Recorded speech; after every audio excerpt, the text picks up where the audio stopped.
తెలంగాణ రాష్ట్రం కోసం అమరులైన కుటుంబాలను రాష్ట్ర ప్రభుత్వం ఏ విధంగానైతే ఆదుకున్నదో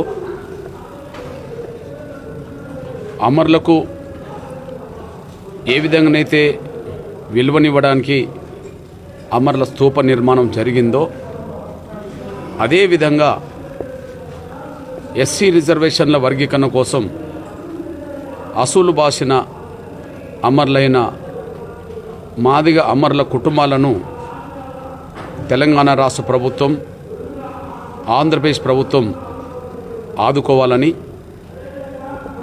వారిని స్మరించడం కోసం గౌరవించడం కోసం రాష్ట్ర ప్రభుత్వమే స్తూప నిర్మాణం మ్యూజియం కూడా ఏర్పాటు చేయాలని మేము రెండు తెలుగు రాష్ట్రాల ప్రభుత్వాలకు ముఖ్యమంత్రులైన తెలంగాణ ముఖ్యమంత్రి రేవంత్ రెడ్డి గారికి ఆంధ్రప్రదేశ్ ముఖ్యమంత్రి గౌరవ నారా చంద్రబాబు నాయుడు గారికి విజ్ఞప్తి చేస్తున్నాం, గుర్తు చేస్తున్నాం. ఎస్సీ రిజర్వేషన్ల వర్గీకరణ పోరాటం అనేది న్యాయమైన పోరాటం కనుకనే అన్ని రాజకీయ పక్షాలు సమర్థిస్తూ వచ్చాయి. ఉమ్మడి ఆంధ్రప్రదేశ్ మొదలుకొని తెలంగాణ రాష్ట్రం ఏర్పడే సమయం వరకు ఇప్పటి వరకు శాసనసభలో జరిగిన ప్రతి సందర్భంలోనూ ఏకగ్రీవంగానే తీర్మానాలు జరిగినాయి. గతంలో నియమించబడ్డ కమిషన్లన్నీ వర్గీకరణకు మద్దతుగా నిలబడ్డాయి. అన్ని రాజకీయ పక్షాలతో పాటు దళితుల్లో 59 కులాల్లో 58 కులాలు వర్గీకరణ కోరుకుంటున్నాయి. సమాజంలో ఉండబడే అన్ని వర్గాలు వర్గీకరణ ఉద్యమాన్ని బలపరుస్తున్నాయి. అంతకుముందు రాష్ట్రపతి బలపరిచాడు, సుప్రీంకోర్టు బలపరిచింది, ప్రధానమంత్రులు బలపరిచారు. ఈ విషయాలను మేము ఎందుకు గుర్తు చేస్తున్నామంటే మాదిగ రిజర్వేషన్ పోరాట సమితి లక్ష్యమైన వర్గీకరణ న్యాయం అనేది కాబట్టిగానే ఇంత మద్దతుగా వచ్చింది. ఆ లక్ష్య సాధన కోసమే మాదిగ బిడ్డలు అమరులయ్యారు. ఒక న్యాయమైన పోరాటంలో అమరులైన వాళ్ళను గుర్తించాల్సిన బాధ్యత, ఆ కుటుంబాలను ఆదుకోవాల్సిన బాధ్యత, వారిని గౌరవించాల్సిన బాధ్యత, స్మరించుకోవడానికి అవకాశం ఇవ్వాల్సిన బాధ్యత రాష్ట్ర ప్రభుత్వాలు నెట్టబడ్డది.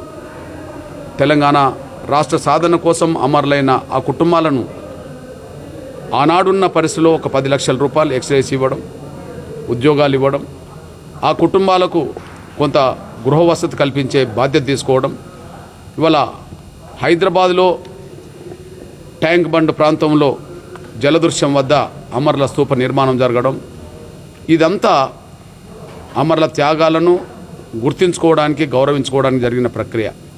అట్లనే ఎస్సీ రిజర్వేషన్ల వర్గీకరణ కోసం న్యాయమైన పోరాటంలో అసలు బాసిన మాదిగ అమరవీరులను కూడా ఆ విధంగా గుర్తించాలని రెండు తెలుగు రాష్ట్రాల ముఖ్యమంత్రులకు విజ్ఞప్తి చేస్తున్నాం.